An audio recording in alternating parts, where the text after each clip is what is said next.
are significant costs to establish and maintain a company foundation. Emmeline will provide more detail as to the rules applicable to company foundations, but you will see that these rules are complex. Another alternative is to establish a fund at a community foundation. The company can create what is called a donor-advised fund through one of these community foundations. The company makes charitable contributions into this donor-advised fund, which is held by the community foundation, and then the company can provide recommendations as to how they would like gifts to be made out of the fund, including recommending specific charitable recipients. The community foundation is a tax-exempt entity that holds the funds and makes the gifts based on donor recommendations. And these donor-advised funds can provide some of the benefits of a company foundation, but at a lower cost. Finally, we have commercial co-ventures and other forms of cause marketing. We will go into more detail later, but commercial co-ventures are where a company tells customers it will make a donation to a certain charity for each product or service sold. There are also other forms of cause marketing where the company ties certain sales or marketing activities to charitable giving. One benefit of cause marketing is that it gets customers and employees engaged in the company's charitable efforts and can boost the company's brand both externally and internally. The company could also work with a charitable partner to develop other forms of cause marketing partnerships, but the company should keep in mind that certain forms of cause marketing are a regulated activity in many states, so the company and charity need to be aware of these laws and regulations. Yeah, before we go on, the one thing I want to mention always is that I think a number of people say, well, especially if they're a growing company, they say, well, all the big companies have company foundations. We should get one because there's a big tax advantage to it. That is not the case, actually. Company foundations may give you a tax advantage, but it's actually a pretty specific concept, and that is that a contribution from a company to a company foundation, could be basically a charitable deduction, charitable income tax deduction, but you get the same charitable income tax deduction, and in some cases you might even get a better one if the company just made the gift directly. That is, the company just said, we're just going to write, ABC company, we're just going to write that check directly to the American Red Cross, right? As opposed to putting the money in the company foundation and then the company foundation writing the check. There can be a taxable advantage if you were to do something like, say, well, in 2020 we did really poorly, so we're not going to make any charitable gifts. But what we'll do is we'll put money in 2021 when we have a lot of income. We'll put money in, get a deduction in 2021, knowing that 2022 is going to be a bad year for the company, and then we'll have money in the foundation having received a charitable income tax deduction. But other than that, that's sort of like mismatch of income, right? Which admittedly can be pretty difficult to determine if you're going to have something like that. There should probably be some other reasons why you want a company foundation. I think there are, but it is one of those things where sometimes simple can be really good, right? You can just make charitable contributions directly from the company, and actually you avoid some of these private foundation rules. Like, for example, sometimes the things that you do with companies, with charities, they actually might look like sponsorships. They may look like advertising, which as a company is fine. That's called a business expense deduction, right? You just deduct it. If you do that with a private foundation, you may have some issues. So anyway, moving along.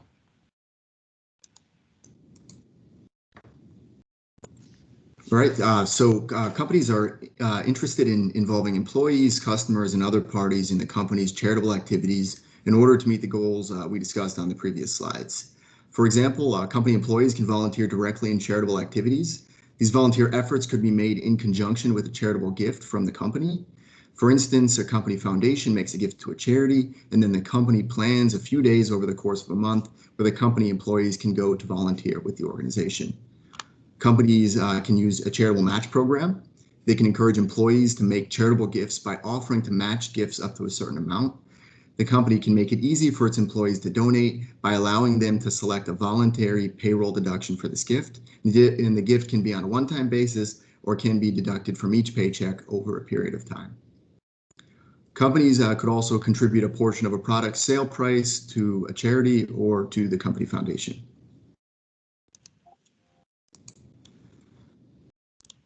It is also important to keep in mind that these charitable activities may be regulated. Arrangements between for-profit companies and their foundations are subject to certain rules, as Jason mentioned, and as Emmeline will go over later in the presentation. And these arrangements should be vetted by counsel. A company that sends out solicitations, even to employees, to make charitable gifts may be required to file state registrations as an entity that is soliciting donations. Other requirements with respect to these solicitations include placing certain language in the solicitation and providing information about the recipient organization. Note that these rules vary greatly from state to state, including whether there is any requirement to register in the first place. Finally, linking a contribution to sales is subject to commercial co-venturing statutes. These statutes are consumer protection laws that regulate these arrangements between charities and commercial parties.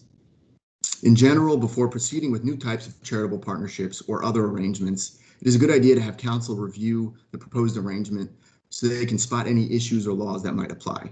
It's best to have counsel review before commencing the promotion and even before getting too far along in discussions with the charitable partner.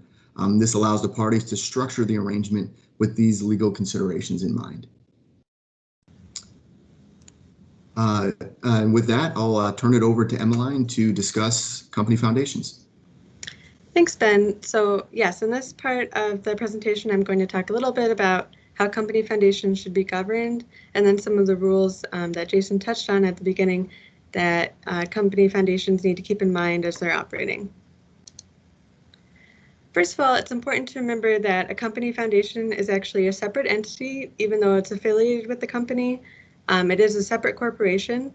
As such, it'll have its own board of directors.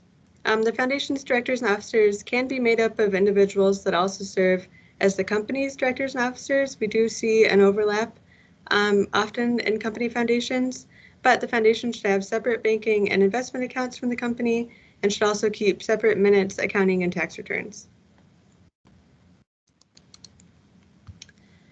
Okay, now I'm going to talk about the rules that apply to company foundations. There are actually two types of major 501c3 organizations, public charities and private foundations, but most often we see that company foundations are private foundations, and as such they're subject to the IRS's rules about private foundations, which can sometimes be strict and like Jason said, can sometimes be counterintuitive. So the one that we see come up the most often and is really important for company foundations is this prohibition on self-dealing. So private foundations are prohibited from certain financial transactions with disqualified persons. These include lending money or credit, furnishing goods, services, or activities, and selling, exchanging, or leasing property. There are some exceptions that I'll get into on the later slides. This is kind of a strict rule. It's important to remember that even if the transaction is fair to the company foundation or it would even benefit the company foundation, it still may be prohibited by these self-dealing rules. It's also important to remember that as far as company foundations go, so disqualified persons are generally officers, directors, trustees, and substantial contributors, also family members of these people and businesses that they control. But the key for company foundations is that the company itself is a disqualified person, and by extension, you know, the directors and officers and employees of the company are disqualified persons as well. So the company needs to be careful about entering any kind of financial transaction with the company foundation to avoid tripping up these self-dealing rules.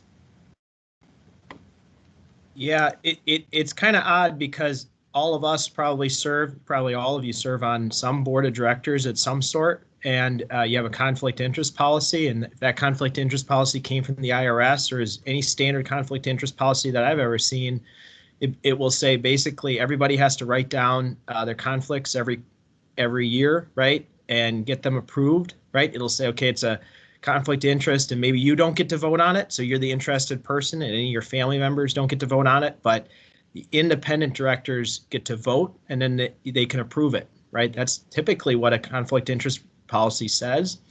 And here, you know, that's actually wrong.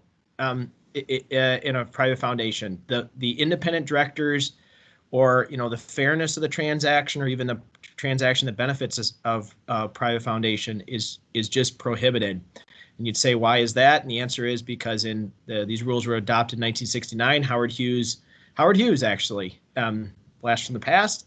He had very much abused his foundation at the time, and so essentially an entity, a private foundation that was very closely controlled and basically beholden to one person or one family, now has these rules apply. And then there's some exceptions, which Emmeline will go to the next slide. Right. So one exception is this personal services exception. The foundation can pay reasonable compensation for personal services, which the IRS defines are those services that are necessary to carry out the foundation's purposes. So something that we see as examples of personal services a lot are private foundation management, legal services, accounting services, and investment services. So I'll explain more in some examples in later slides, but if a disqualified person, like an officer of the foundation or director, provides some of these services, as long as the compensation that's paid to him is reasonable, this isn't necessarily self-dealing.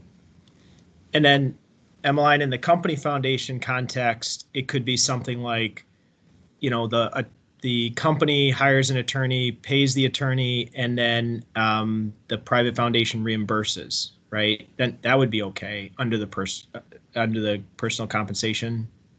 Right.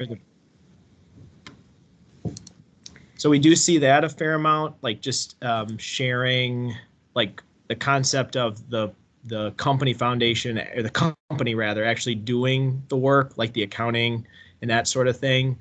And then the foundation is allowed to essentially pay for those services, pay the company, which is we call it a disqualified person.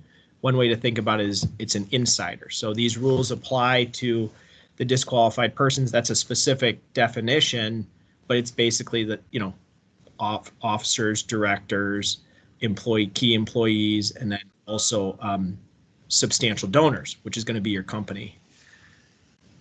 Oh, here we go. How are we defining company foundation? All right, this is actually really good. There is no such thing, right, as a company foundation.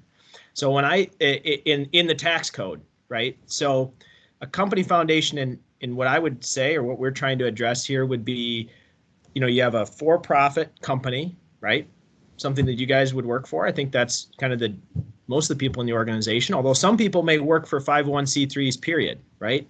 Then you're probably in a whole different boat. Then you're probably a public charity, and these rules don't apply. But let's say you have a for-profit company, right? And that company is affiliated with a 501c3. Actually, really interesting, right? I mean, some people, you know, have it's not actually clear out there in the world, right? It is clear in the IRS, but an affiliated 501c3, right, could be what we call a private foundation, and then or a public charity. For the most part, they're going to be private foundations. And why is that? Because all 501c3s are either private foundations or public charities. You're a private foundation by default, unless you basically are a school, church, hospital, or you get I call it a diversity of fundraising, right? So you're out there raising money from a lot of different people. You're the zoo, all right? Lots of people give money to the zoo. Lots of people go to the zoo and pay the membership or the attendance fee, right? And the parking. But, you know, private foundation, that's going to be an entity that only a few people make a contribution to. And typically in a company foundation, right, what happens is the company foots the bill. For the most part, most of the money that's in that foundation is going to be there because the company or its owners, right, made a contribution into the foundation. So we'll talk about the private foundation rules because for the most part, I think, and you know, I didn't see the entire attendance list, but for the most part, when you have a foundation, a 501c3 that's affiliated with your company, it's probably going to be a private foundation, and it's going to be subject to these rules. Now, I say that because there is a little bit of a trend towards people going out, and we talked about this, actually getting contributions. They're saying the company's going to put some money in, but really what we're going to do is go out and find other people to contribute, right? Enough people so that we actually move from private foundation status to public charity status. We're still a 501c3. It just means that some of the rules don't apply. And that actually that 501c3 might be out there actually fundraising. But I think for the most part, you know, for the most part, I'd say 80-95% you're running into, that's the company's foundation. The company puts the money in, most of the money in, and the company's pretty much running the thing. But there is actually no definition. So you see a lot of different things out there and people doing interesting things. So thanks for the question. Okay, so here are some examples of how the self-dealing rule that we talked about kind of plays out in practice. So example one, the foundation's affiliated company owns an office supply store. Can the foundation legally buy supplies from it? Here, the affiliated company, like we talked about, is a disqualified person as to the foundation. So this kind of transaction between the foundation and the affiliated company isn't going to be permissible under the self-dealing rules. We're sometimes asked, what if there's a really deep discount on the office supplies, so it would be beneficial for the foundation to enter into this transaction. That's actually still not going to be permitted under the self-dealing rules. It's a strict prohibition on these kind of financial transactions. The second example, the foundation wants to pay rent in a building owned by one of the officers. Is this permissible? Again, the officer is going to be a disqualified person as to the foundation, so paying him rent isn't going to be a permitted transaction under the self-dealing rules. The last example, an officer is compensated for providing accounting services to the foundation. Is this permissible? That's going to fall into that personal services exception that we just talked about. So as long as the compensation is reasonable, this isn't going to be self-dealing. That's right, because the lawyers can provide services and it's not self-dealing. It's pretty, right? The lawyers wrote the rules, so they get an exception. That's pretty much how it works. But also like trust companies, right? Like if you're the bank and you're basically the trustee of a company foundation or any private foundation, right? You can pay yourself trustee fees for actually doing the activities. So in addition to the self-dealing rules, there's other provisions that the foundation will want to keep in mind. The company foundation cannot satisfy any pledges made by the company or its owners, officers, or directors.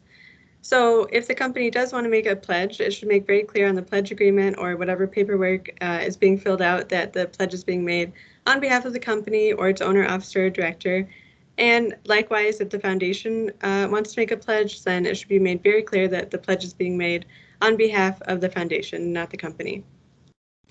Also, the foundation cannot make charitable contributions that allow company owners to attend a charitable event or obtain valuable tickets or other items.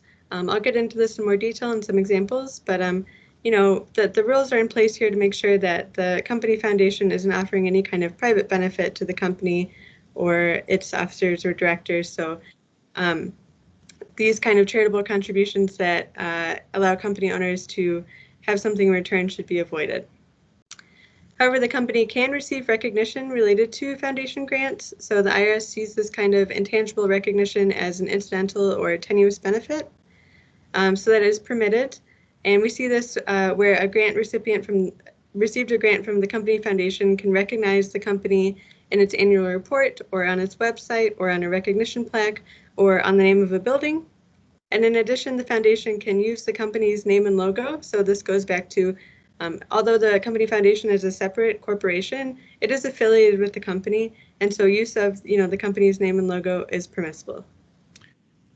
Again, a little counterintuitive, right? Because, we would tell you, you can't use foundation dollars for private purposes to support the company, right? To subsidize the company, to pay expenses of the company, right? That would be a big no-no, right? And in fact, and then we have these rules that say they can't even pay their freight on the lease payment, right? So if you were using, let's say, a company and there was a person working for the company or working for the foundation, and that person had an office in the company headquarters, and we'd say, you can't even pay lease, right? You can't even pay rent to the company because it's a company's building, which is a little bit odd, right? But then, counterintuitively, basically the IRS says that recognition is not a benefit, or it's an intangible benefit or de minimis benefit. That's what the regulations say, which is a little bit odd because I think, as all of us know, it's an awfully big benefit to be able to say that the company is sponsoring X, right? Especially some big charitable events that are, prominent in the community and that are maybe find themselves on the strategic plan, right? The company's strategic plan about how it wants to operate in the community and I don't know, it's a stakeholder report and all that sort of thing, right? To be able to say, oh, we're supporting some veterans event or some art museum event is an awfully important thing. So it is a little bit odd that, like an intangible something like this would be allowable, and you can put the big company logo on it and say, we are supporting X event. That is allowable. It is not considered to be a benefit back to the company when it seems like so many other little things might be. Paul raised a really good question, which is, can a disqualified person of the company donate? It's kind of a two-parter. Donate goods or services to the foundation. Of course, you always can donate, right? A donation is a gift, so there's nothing back. There's no what we call a quid pro quo. So, like, for example, the foundation can always give administrative services, essentially, right? So like the CFO or the accounting function at the company can just do the tax return for free, right? No problem with that. Or the company could give things into the private foundation, make contributions of cash, of goods. Many times there are companies that have excess, right? Whatever they're producing, they say that excess is going to go to the private foundation. There's a question about charitable deduction, right? You cannot take a charitable deduction for the value of services. It has nothing to do with the private foundation rules. That's the case for any, that's basically a charitable income tax deduction rule. The thinking being that if you're donating services, so let's say, great example, we do pro bono work here at the old Foley, and when we donate services, right, we don't get an income tax deduction because we haven't actually received income for those services, right? We don't essentially, when we do a pro bono bill, we do bills just to show what we did, and sometimes you have to do for court. But when we do that invoice, we don't bring it into our income and then take a deduction. So the regulations are pretty solid on this. They say, well, if you didn't take it into income, then you don't get a deduction. I know that's counterintuitive because we tell people all the time, contribute appreciated securities stock, right? And the whole game there is to make a contribution of appreciated securities so you don't have to pay the gain. You give the appreciated securities, the 501c3 cashes them in. They don't pay gain either because they don't pay income tax. But nonetheless, for services, you don't receive an income tax deduction. There are times when you give contributions of like inventory, you get your basis, not the value of the inventory, which is for a number of people, for a production facility, if you're a company that's making food or something, that could be a pretty big difference. Let's see here. So Jeff's question is, so Acme Corporation's private foundation called We Are Awesome can sponsor an event, but Acme Corporation can state that they are sponsoring the event or only if the foundation has Acme in its name. So it can have Acme in its name. And in fact, I think I'm 99% sure that you don't even need to say, Acme Corporation Foundation, right? Now, most of the time your foundation is named Acme Corporation Foundation, right? Or Acme Foundation. But you actually can drop foundation. You can just say, Acme Corporation is sponsoring this. Most people like to put the foundation name in there, but there's actually no requirement. So you can actually, you're basically allowed to say that the sponsoring entity can be the actual, Acme Corporation was the entity that put the funds in. So it's kind of, again, it's a little bit odd because now it can't be advertising. It's got to be what we call sponsorship. 501c3s have sponsorships. That's why when you watch PBS, they had those funny commercials in which, it's just like, hey, it's our company, we do X. And they stop short. They don't say, and we're the best at it, right? They just say, they just say, we're sponsoring this. And, you usually just have the tagline or which they're allowed to, the logo or some element of basically, we're proud sponsors of PBS, but they do have the logo and they do get to say, yep, we're sponsoring an enterprise of this and allow the logo and that sort of thing. So you can't buy advertising, right? Advertising goes beyond that. Advertising says we're the best, or here's the product that we sell, or here's why our product is the best, right? Pepsi is actually quenches your thirst better than Coke, that type of thing. But you can say basically that Pepsi is the sponsoring organization. What many people don't know is that almost every golf tournament in this country is actually a 501c3, and many of the bowl games, all 501c3s, because they're all sponsoring, and big businesses sponsor those enterprises. Whether that should be the case or not, I don't know, but it is actually the case. They're actually technically the golf tournaments are actually technically big fundraising entities. So something we're also asked about in addition to kind of these regular self-dealing rules are tickets, tables, and other kind of gala events. I'm going to use tickets as my example here, but sometimes charitable grant recipients try to give these kind of tickets or tables to company foundations, as thank you for making a grant. Use of these things, like using tickets to attend an event, could be self-dealing. So say the foundation makes a grant to a recipient organization, and in return, the organization gives the foundation tickets to its annual gala. The general rule here is that disqualified persons cannot use these tickets to attend a gala or other entertainment-centered event. There's an exception.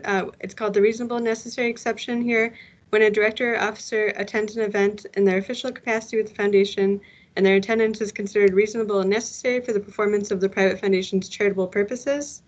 So if there was going to be an educational component at the event, or if the recipient organization was maybe going to talk about their planned use of the funds, or the planned phases of whatever the charitable funds were, the purpose was for, then it may be reasonable or necessary for the director or officer to attend the event, and then they can use these tickets without falling into the self-dealing rules. Yeah, so that basically the concept being here that, and this is a really odd rule, and I'm aware that everybody breaks it because I know basically. The concept being that ticket, the quid pro quo coming back to the foundation, is an asset of the foundation. And unless there's a good charitable reason why the board of directors, the officers of the foundation need to be at the event, then it's self-dealing. And there's some write-ups about this. There's 1 or 2 PLRs from the 1990s. The IRS has not been terribly active in this area, but we do see, and I see a lot of value in the exception, which is, everybody's been to the chicken dinner lunch where, they have a hard time finding enough people to go to the table, right? But we all go and we learn about whatever the charitable need is that day. And those are okay, right? It doesn't strike me, it strikes me as okay. It's part of what the foundation has to do.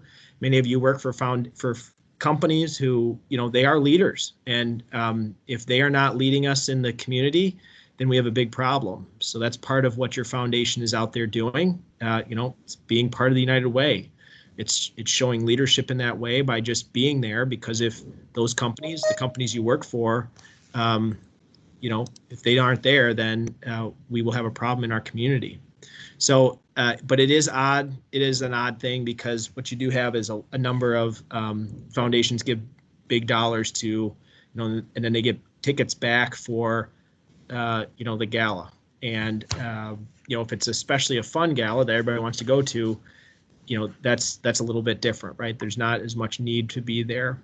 We do see companies, if they're going to sponsor, right, they're going to be the big name sponsor, and they're going to give $100,000.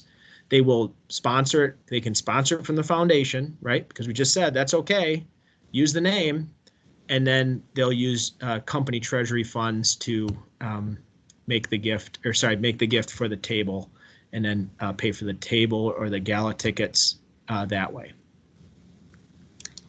Right. So here's just some quick examples that we see for use of tickets. So can an officer of the foundation use these tickets to attend a gala? Like Jason just talked about, generally no, that's going to be self-dealing. What about a lunch in which the recipient organization discusses the use of funds? This might be, something where it's reasonable and necessary for the officer to go. It's educational, and he's going for the educational component. Can an officer of the company but who does not serve on the foundation board use these tickets to attend a gala? So, in the first example, that's an officer of the foundation. In this example, it's an officer of the company. But as we've discussed, the company is a disqualified person, and so by extension, the officers and directors and possibly anyone who works for the company is also a disqualified person. So here the officer, shouldn't use these tickets to attend the gala. It's going to be self-dealing in the same way. The third example, can the tickets be given to the company's secretarial staff? So that's where it gets into, these rules are really strict and can sometimes be counterintuitive because the secretarial staff, technically is employed by the company who is a disqualified person. As to the foundation, this could also be self-dealing. Could be. The people in the IRS would probably look a little bit more favorably on that one, right? It's more of, oh, the company had to get rid of these tickets. It's not necessarily the company taking advantage of it, right? Which I think is that second one. I think there's a little bit of a distinction there. It would certainly, I think it would look better to the IRS if they were interested in this. Okay, what if the foundation officer pays for the fair market value of the event ticket and then the foundation pays the entire amount of the charitable portion of the ticket? So that's the amount that is deductible. This might seem like a logical, solution to these self-dealing rules, but actually the IRS does not allow tickets to be split in this way. So really the solution here, kind of like Jason mentioned, if the foundation officer really wants to go to this event or feels like it's necessary, then it's best for the foundation to just pay the entire portion of the ticket. And then, likewise, if the company really feels like it's necessary or wants to go to this event, then the company should pay the entire price of the ticket. Best practice in general is for the company foundation to just turn down event tickets or other benefits for making a contribution. Okay, in addition to the private foundation rules that we just talked about, there are also some administrative requirements that apply to company foundations. One is the tax returns. A company foundation that is a private foundation, as we mentioned, that's what we see most often, is required to file a Form 990-PF annually. And it should keep in mind that this Form 990-PF, along with its initial tax-exempt application, that's the Form 1023 that it initially applies with to get its tax-exempt status, must be made available to the public upon request. So these returns should be, reviewed to make sure that they're accurate and what's in them, because any member of the public could request to see them. In addition, when you're thinking about your tax returns, you should keep in mind unrelated business income tax. So the IRS will impose corporate tax rates on any unrelated business income tax. And some company foundations feel, okay, we don't do any activities that could generate this, but I do want to note that sometimes real estate partnerships or alternative investments do generate this unrelated business income tax. So you should carefully review your alternative investments just to make sure you know how they work and how they'll apply to your tax purposes. Lastly, all company foundations that are private foundations have this 5% payout requirement that actually just applies generally to all private foundations. What this means is that the company foundation has to make annual charitable grants of 5% of the value of its assets. Some qualified administrative costs can also be included in this 5% amount. And then what we're seeing increasingly is that some company foundations are using what's called program-related investments as part of this 5% requirement, or to meet this 5% requirement. So those are investments that are in furtherance of the charitable goals. The purpose of the investment should be for charity. It shouldn't be for return on investment. And the IRS carves them out specifically so that private foundations can make these types of investments.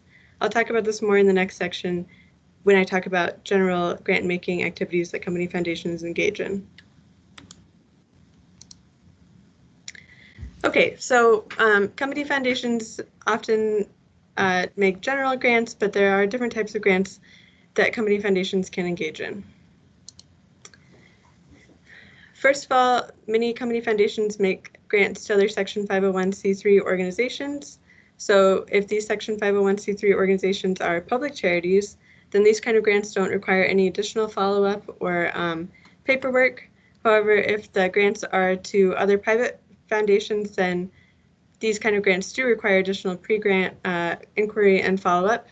The IRS calls this expenditure responsibility, And what expenditure responsibility generally entails is a written grant agreement that reasonably determines that the intended grant recipient is capable and has agreed to fulfilling the charitable purposes of the grant.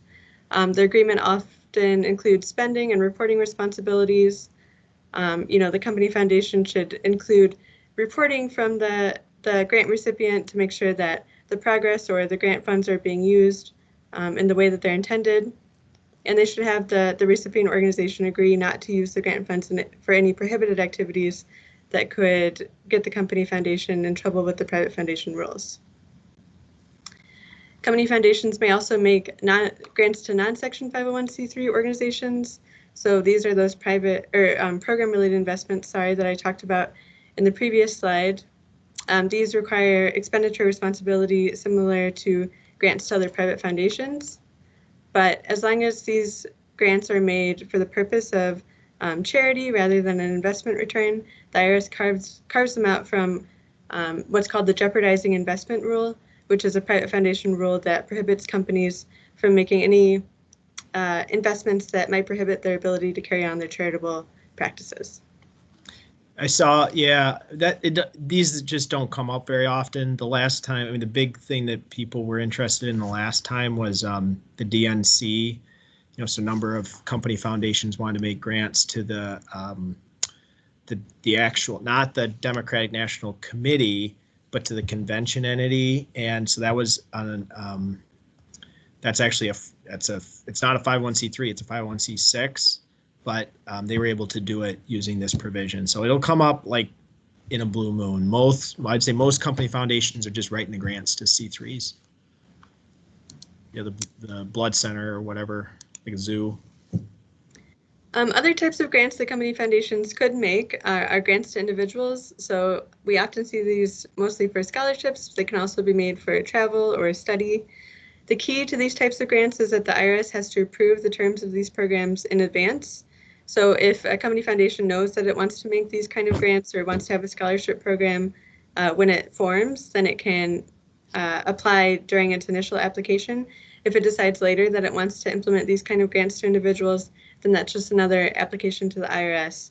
And it's going to have to lay out the terms of the program, how the company foundation will have oversight over the program, and just general rules so that the IRS can be sure that it's not offering some kind of benefit to the company.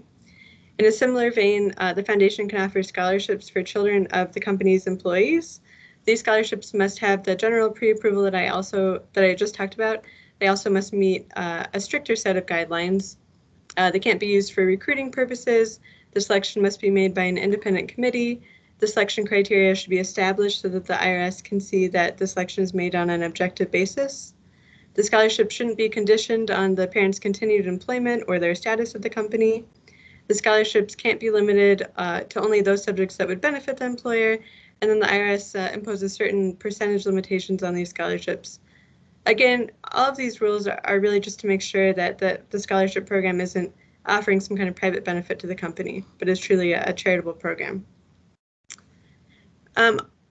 Company foundations can also make prizes and awards. I don't think we see these as much, but they are permitted, and they're not subject to IRS approval if they're paid in past recognition of a person's past achievements, but aren't intended to finance any particular future activity. So what this means is that, a prize can be given, for literature or a film or something like that. But if there's any strings attached, if the prize money has to be used for a future activity, then that's not going to fall into this prizes and awards category, and the foundation may have to seek pre-approval.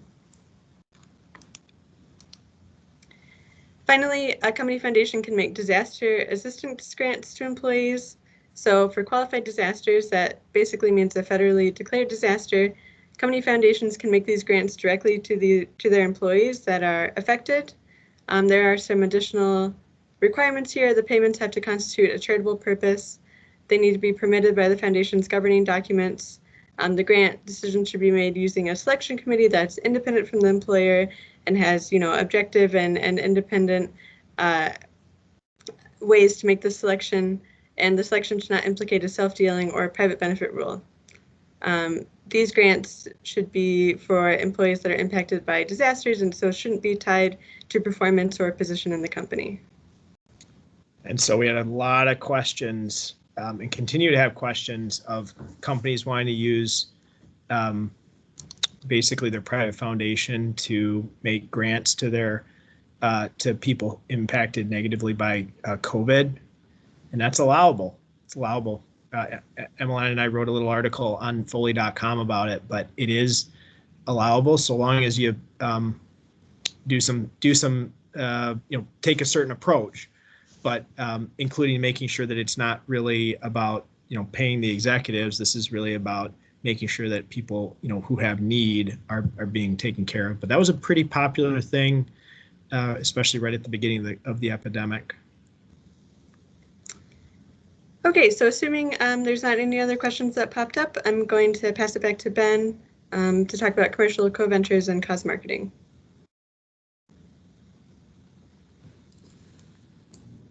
Thanks, Emmeline.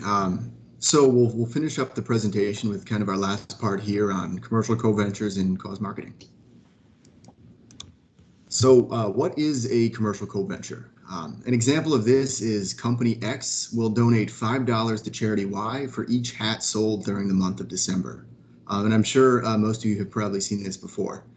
This is also sometimes referred to as a charitable sales promotion. And the benefits of these arrangements is that the company makes a charitable gift and supports a charitable cause, but also boosts goodwill with customers and the general public, and can increase sales if customers are more likely to purchase goods or services as a result of a portion going to charity. This is also a good way for the charity to increase its own visibility. It is important to note that approximately half of states regulate these arrangements in some manner. And the reason for states regulating commercial co-ventures is because there's the possibility for commercial parties to take advantage of such an arrangement or deceive consumers in order to profit.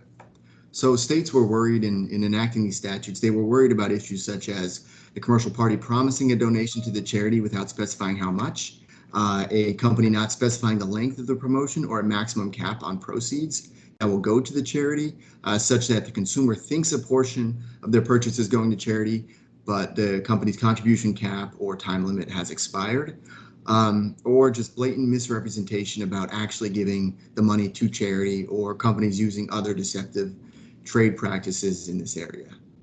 And there are complex state rules in this area beyond the fact that half of states regulate commercial co-ventures and half of states don't. Among the states that do regulate, there are significant differences in the scope of the rules and the types of restrictions that apply to these commercial co-ventures. So there are several states that have registration and reporting requirements. In some states, there is a specific form that the charity must file to register the commercial co-venture. This is generally required to be filed before the promotion begins. In some states, the commercial party may also need to register with the state. Other states just require the charity to acknowledge or disclose the promotion in its annual charitable registration filing. Finally, other states want to see the actual written contract between the parties. And in those states, this contract generally needs to be submitted before the promotion begins. There are also accounting requirements for these arrangements in certain states. Specifically, the commercial party may need to account for the number of goods sold, the amount of sales, and the amount of the charitable contribution. The commercial party must keep these records and make them available to the state or to the charity. Further, the commercial party may be required to provide this accounting to the charity at the conclusion of the promotion. This essentially allows the charity to make sure it receives what it was promised from the commercial party.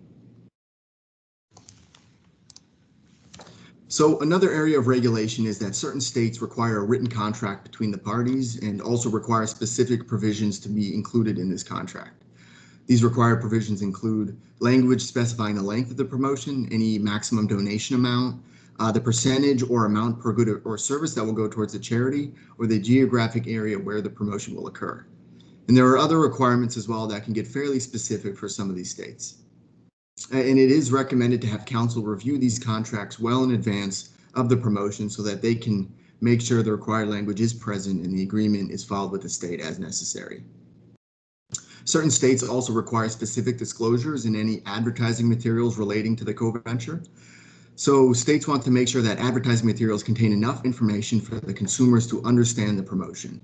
These required disclosures include the dollar amount or percentage that will be donated, the length of the promotion, the name and contact information for the charity, and a brief statement of how the donation will be used.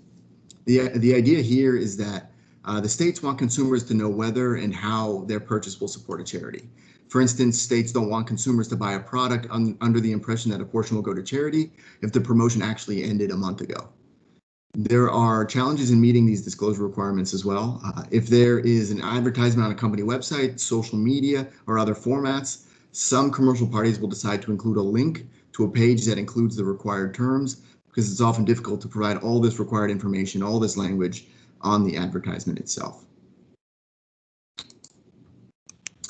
So I will now announce the CLE code. Please be sure to enter the code with your first and last name in the chat. The code is YI6XH. I repeat, the code is YI6XH. I'll give you all a moment to enter that now.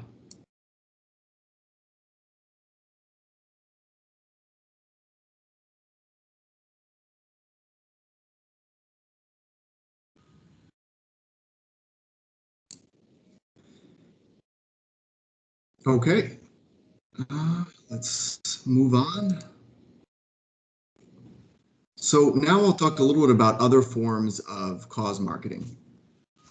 There's a lot of room for creativity and new arrangements or partnerships with charitable organizations, but the company needs to be aware of the rules we have discussed and understand how by these new arrangements. So I'll provide a few examples here of other cause marketing arrangements. One is a company can partner with the charity to raise money on behalf of the charity. In this example, the fundraising is not necessarily tied to the sale of a specific product, which would be a commercial co-venture. This could just be raising money from customers or company employees. The benefit of these arrangements is that the company gets to use the charity's name and logo and builds goodwill with customers by tying itself to this charitable organization. Another example is a company that makes a large donation to the charity and then is able to publicize the donation through its website, email lists, or social media accounts. This is not fundraising, but rather just highlighting the company's commitment to a charitable cause. Yeah, that was the best, right, Ben? I think about half the time when people call up and they say, we want to do something that would implicate commercial co-venturing, $1 for $1. I think about half the time when we say, well, why don't you, and then they say something like, and we're only going to give $100,000, we're going to cap it. So that has to be part of the advertising. I think we're heroes when we basically say, well, why don't you just give $100,000 and just put that on the advertisement, right? I mean, that, we've concluded in a number of times when basically, look, a lot of people, what the business wants to do is make $100,000 contribution to cause X. You can advertise that. That's fine. That's not commercial co-venturing because nobody had to buy anything for that money to go. It turns out for a lot of businesses, that's basically what they're up to. And then you just get out, you sidestep. I think we think in Alabama and Massachusetts, there's an argument. Is that right? Yeah. Yeah, and that gets a little bit to kind of our next category here is companies selling products incorporating the charity's logo, and in these instances there's no promise that the consumer no promise to the consumer that a portion will go to the charity, so it shouldn't be commercial co-venturing, but companies should take a closer look at state laws to confirm based on the specific facts. Like you said, Jason. Alabama, I think, and Massachusetts are two of them that stand out as maybe it's a little fuzzier where the line is between commercial co-venturing and not. But you could be a hero. I mean, I'd say we get to be the hero a lot of times when we say, hey, why don't you just do it this way? And you can just sidestep all this. You're not really going to be regulated, but you're going to get basically what you're trying to get done. You can put it on your Twitter feed that that your company is a good company. Yeah, agreed. And one final example here is a longer-term partnership that incorporates various elements of cause marketing that we've discussed. So, for instance, a company could enter into a year-long cause marketing partnership with a charity involving a few commercial co-ventures, fundraising for the charity from company employees, and organizing employees to volunteer time. And for all of these arrangements, they're mutually beneficial to the charity and the company, and they allow the company to demonstrate to customers and employees its charitable commitments. So Paul's got a question here. Thanks, Paul. This is helpful. So when we say something like "give us $1," right, and you see this a lot in fact, I was just at CVS the other day in South Carolina, and they're doing, collect $1, give us $1, and then we'll give it to a charity, right, on your behalf. You don't need to buy anything at CVS, right, for that $1 to go, and CVS isn't making the gift, you're making the gift. And the answer is that that's typically not a commercial co-venture. Could be a fundraiser. Now, typically it's not, but charitable solicitation statutes also apply to people who, first of all, to charities who fundraise. That is just fundraise. Give us a gift. Give me $100, right?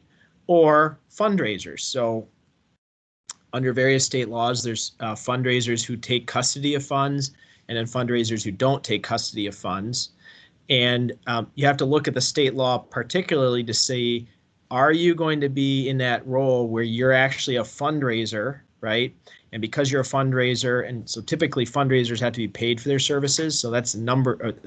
You can essentially step out of being a fundraiser by not charging anything, right? But in any case, you need to be pretty careful because you are going to be in a situation where you may need to register, probably not as a commercial co-venturer, but as just straight up charitable solicitor fundraiser. So in a few other considerations as well, we'll kind of lay out in these slides. First, and this is considerations regarding cause marketing arrangements. First, we have IP licensing. In those previous examples I went through, where the company is using the charity's name and logo, you'll want to make sure that the terms of the use are set out in an agreement. This also applies to the charity's use of the company's name and logo, if that's occurring. And these agreements may provide for approval rights of any advertising or announcement materials that incorporate the other party's name and logo. So that way the charity or the company gets to review and sign off before any communications are published or posted. And in some cases, these arrangements will involve a licensing agreement, especially when you're selling a good with logo or name on it. And just want to make sure that that aspect of the agreement is negotiated between the parties as well. And our second point here kind of goes to what Jason mentioned about fundraising. In specific point, the company should be careful about taking custody of any funds, which could implicate fundraising statutes, which is additional registration and reporting. And it can be done, but it adds cost and time. So instead, what a company could do is fundraise on behalf of a charity, but when the donor clicks the link to donate, it bounces to the charity's website rather than the company's website, so the company isn't taking custody of those funds. As Jason mentioned, there's still other situations where fundraising statutes could be implicated. So again, just a good idea to take a careful look at those state laws. I think many times to Paul's question, when we have that type of activity, we and here's where I'm going to steal Ben's bullet point. The problem is that state laws were written in the 1970s when none of this stuff happened, right? So they really are thinking of fundraisers who are like going door to door or something. I mean, it's just like a different world. And so sometimes you just have to read the statutes awfully carefully to see, what you're doing, like those roundup programs. In a number of states that really it's not fundraising, again, because you're not being paid. But I mean, you need to be cognizant that there could be something there. Now, I think the other question that people have is like, what's the penalty? And for the most part, it's if you don't do anything silly that's going to get you in the newspaper, you're going to be fine. Maybe the guys in Illinois might send you a letter that says you didn't register. All the states will send you a letter that says you didn't register. In Illinois, they're so hard up for cash that they'll send you a letter that says you didn't register and you're late. Here's a bill. Please pay it. In some states they'll do that, but for the most part, you're going to be okay until you're the classic example, right? Is you'll play something that happened in the 2000s that basically Yoplait said, we'll give 10 cents to cancer treatment if you send in a lid. What they didn't say is that, well, we meant it to be a cap. We weren't going to give more than, I don't remember what the number was, but anyway, they got more caps than that number.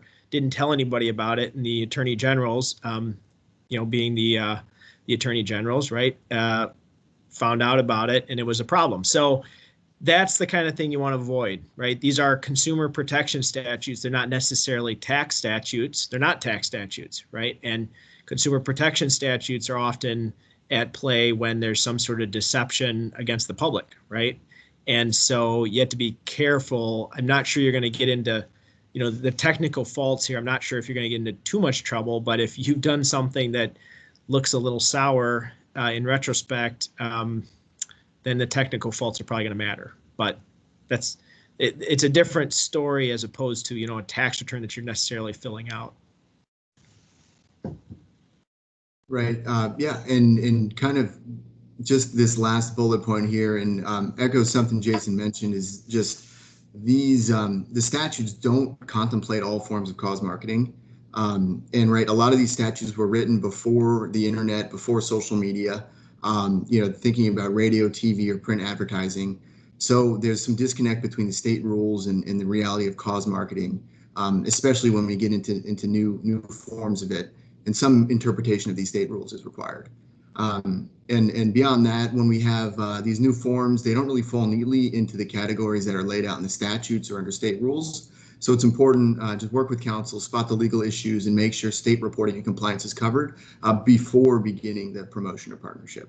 And we don't want to make too big a deal out of this. On the commercial co-venturing, there's some paperwork that has to be filed with Ben, about 10, 15 states. Is it 10 states? Yeah, about 10, yeah. And then, the commercial co-venturing contracts, which usually are about 3 pages, there's a bunch of, hate to say this, right, form language that satisfies all the various states. You have to insert that, make sure it's there. So all of a sudden a document that should have been 3 pages is now 7 or 8, but it's got to be in there. And so it's not the end of the world. I think the part that trips people up is the marketing people get ahead of their skis, and then they come in like the day before Labor Day and say, we want to be doing this, Labor Day, and it's the Wednesday before, and why can't we do it? And the answer is, well, there technically are these registration requirements, and this thing that should be negotiated with the charity as well. The good news is many of the bigger charities know about this, and they're pretty in tune. Yeah, so that's it for this slide. So I'll advance the last one, and Jason, you can hit on these 5 points to remember. So we'll ask for questions after this. I'll run through these again. It's exactly the same slide. So we see these partnerships. Of course, they're not partnerships, for tax purposes. They're arrangements. They're who knows what. They're what people in the more creative side of our businesses have figured out, right? And some of them are subject to some restrictions and some rules, so we need to be cognizant of that. Secondly, company foundations, increasingly powerful and increasingly part of what our businesses are up to, right? They all of a sudden, I think 30 years ago, company foundations were, that was what the company owner, that was his pet projects or something. And today you see company foundations headed by the VP of, community engagement or a high executive at the company, and they are part of the strategic plan. But nonetheless, they are subject to some rules. And the biggest rule is that they can't benefit the company, right? And that they can't engage in transactions in which, on point 3, right, they can't engage in transactions with the company for the most part, right? So just as a general matter, transactions with the company are prohibited. And then we talked about the exceptions. The biggest, probably 2, would be the company recognition. So when the company makes a contribution to an event, to a charitable event, it's okay for the company's logo to be on the sponsoring, basically be the sponsor, right? The company is the sponsor. That is okay. That can be awfully valuable, but because it's an intangible benefit, right? Not tangible, but intangible, it's okay. The second thing we talked about were the personal services. So sometimes you see a company foundation that actually reimburses the company for, just back office services or personnel services, right? This is okay. This is okay. Do keep in mind that it's all reported on the Form 990 PF, which is a public document. So you want to be cognizant of how that looks. But we also Emmeline talked about gala tickets, right? So times in which the private foundation is receiving a benefit, it's the private foundation's benefit because the private foundation made the grant. Is it going to take those benefits, which are tangible, right? Barely the rubber chicken dinner, right? And turn it over to the company, right? So for the company's use. And, we talked about how when it's being used for something that forwards the company's charitable mission, right? To being a leader in certain areas, right? Which is really important for some of our company foundations, as opposed to, really what are entertainment tickets. And when it's entertainment, you should just be aware that the IRS has an interpretation that is that could be considered self-dealing. One thing we didn't cover, but I'll throw it out there, what's the penalty for self-dealing? It's not death, but it's that the self-dealer has to pay a tax and put the company back in the position it was in, and the people who approved it, the managers, the officers and directors of the private foundation who approved the benefit, also may be on the hook for a tax as well. So the penalty's not death, but boy, it's not fun when you have to tell somebody that they may be paying even a little bit of tax with regard to a private foundation. So we do try to avoid that at all costs. If your private foundation is repeatedly self-dealing, not, hey, we messed something up, hey, we didn't, we had a foot fault, but we corrected it, but, really repeatedly does this, you can lose your 501c3 status. We talked about how the company foundation is absolutely allowed to do things other than grant making. One, it can fundraise. So the company foundation, even though it's a private foundation, can receive contributions from others. And many company foundations actually do. They actually ask their vendors, would you make a contribution, right? And maybe they even run an event. They may run the golf event, right? We're going to go raise money in the company foundation from our vendors and from our people, right? And then make a gift. Certainly that's something that happens. And I get invited and we have to go, and I lose a bunch of golf balls. So that's okay, just as long as the money's going to the foundation as opposed to the foundation paying the company back for something or reimbursing it for its more mundane costs, like buying food from the company. That would not be allowable, but it would be okay if the company purchased the food for the event, people came to the event, wrote the check, and the check went to the private foundation. That would be okay. We also talked about how you can do things like provide assistance, disaster assistance for employees. That is okay as well, right? That is not a gift to a 501c3, but it is something that's allowed. It's scholarships for students, for employees who work at the company, or for disaster assistance to employees. Much more, it is becoming a little bit more common, probably not common, but a little bit more trendy. And then lastly, we talked about what Ben talked about, right? This concept of commercial co-venturing. There are consumer protection statutes that apply when you're out in the marketplace telling consumers that if you buy my product, such a dollar will go to charity or something like that. And we need to be cognizant of that because, people are watching. And especially if somebody thinks they've been defrauded because of that, there can be some issues. And then obviously there's some very technical, reporting items in the contract to have as well. So there's your 5 points. Remember, happy to take any questions. I know we're a little over time, so we're happy everybody could join us.